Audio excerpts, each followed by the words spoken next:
నా పేరు సుమలత. నేను గ్రాడ్యుయేషన్ మా తల్లిదండ్రులు వ్యవసాయం కాబట్టి నేను కూడా ఇందులోకే వచ్చేసాను. నెలకు ఒకసారి మందు చల్లుతాం. 3 నెలల వరకు కోతకు వస్తుంది. కోతకు వచ్చిన తర్వాత మళ్ళీ మనకి వచ్చేది ఏంటి వడ్లు వచ్చిన తర్వాత మళ్ళీ దాన్ని ఏం చేస్తాం, సన్నపట్లు అయినా ఏమైనా కానీ మళ్ళీ వాటిని ఆరబెట్టి మనకి ఆరబెట్టిన తర్వాత 14 మ్యాచ్ వచ్చేదాకా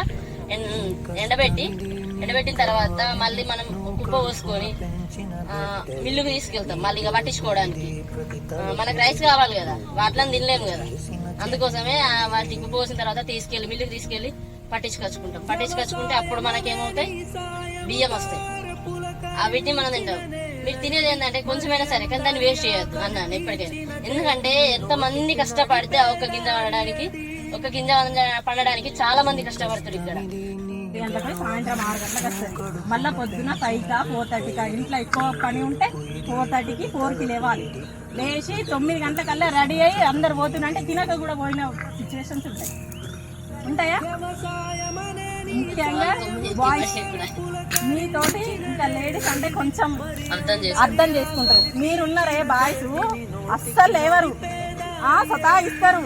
నాకున్నాడు 5th క్లాసు లేవని